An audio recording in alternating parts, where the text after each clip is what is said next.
Hello friends, मैं आपकी दोस्त आशु धिंगड़ा और आज हम करेंगे ट्रांसपोर्टेशन प्रॉब्लम का second method, lowest cost entry method, जिसका एक नाम और भी है मैट्रिक्स मिनिमा मेथड। तो आप लोग कंफ्यूज मत होइएगा, कई बार एग्जाम में ये नाम लिखा भी आ जाता है।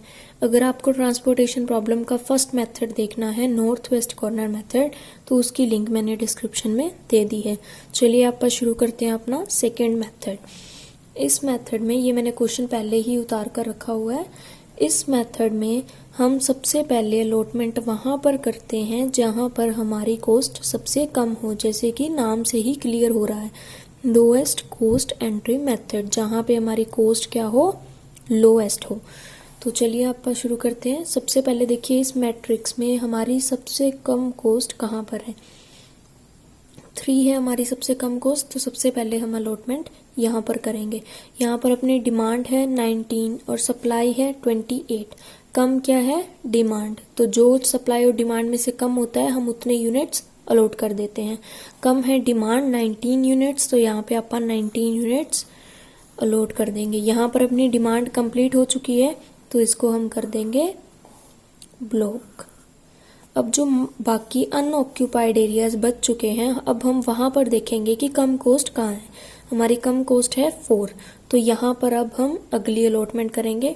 यहाँ पर अपनी डिमांड है 21 और सप्लाई है 17। कम क्या है, सप्लाई 17 यूनिट्स, तो 17 यूनिट्स अलॉट कर देंगे।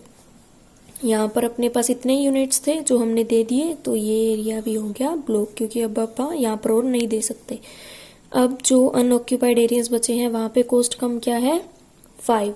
तो यहाँ पे अपनी जो डिमांड है वो टोटल तो थी 21, उसमें से आपा ने 17 पहले ही अलॉट कर दिए थे। तो अब हमारी डिमांड यहाँ 4 रह चुकी है। मैं यहाँ पे लिख रही हूँ छोटा छोटा ताकि आपको ध्यान रहे। और यहाँ पर अपनी सप्लाई टोटल थी 28, उसमें से आपा 19 यूनिट्स पहले ही अलॉट कर चुके हैं, तो सप्लाई रह चुकी है 9। तो देखिए डिमांड कम है या सप्लाई, डिमांड 4 यूनिट्स, तो यहाँ पे हम अलॉट करेंगे 4 यूनिट्स। यहाँ पर अपनी डिमांड कंप्लीट हो चुकी है और अपने को नहीं चाहिए, तो इसको कर देंगे ब्लॉक। अब रह गए ये 2 एरियाज। यहाँ पे कम कॉस्ट है 6, तो 6 में अब आप यहाँ पे देखते हैं अपनी डिमांड है 25 और अपनी सप्लाई है 20। कम क्या है, सप्लाई 20 यूनिट्स, तो 20 यूनिट्स यहाँ पर अलॉट कर देंगे। अब लास्ट बच गया ये, यहाँ पर अपनी डिमांड अब कितनी रह चुकी है, 5 यूनिट्स, क्योंकि 20 आपने पहले ही दे दिए। और सप्लाई कितनी रह चुकी है, टोटल थी 28, उसमें से 19 अपन एक बार अलॉट किए, 4 अपन एक बार अलॉट किए, तो सप्लाई भी कितनी रह गई, 5। इसका मतलब है हमारा क्वेश्चन बिल्कुल सही जा रहा है, क्योंकि एंड पे जो डिमांड और सप्लाई है वो दोनों सेम ही रह चुकी हैं।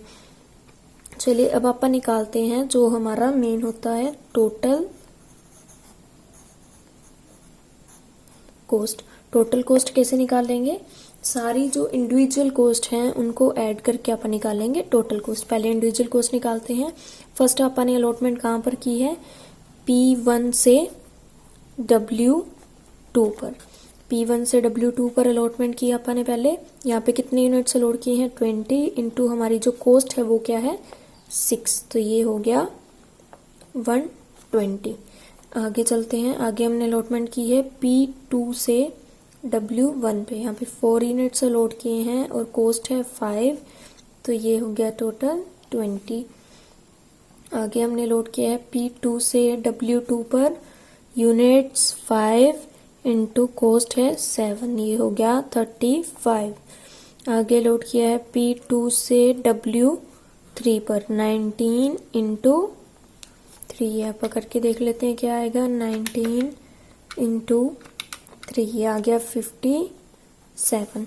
आगे हमने अलॉटमेंट की है P3 से W1 पर, 17 यूनिट्स और 4 है हमारी कॉस्ट, ये आ जाएगा 17 इंटू 4, 68। अब टोटल कॉस्ट कैसे आएगी, इन सारी इंडिविजुअल कॉस्ट को ऐड करके, 120 प्लस 20, 120 प्लस 20, 35, 57, 68। टोटल कॉस्ट हमारी आ गई 300। This is our answer. अगर आपको मेथड समझ में आया हो तो मेरी वीडियो को लाइक ज़रूर करें।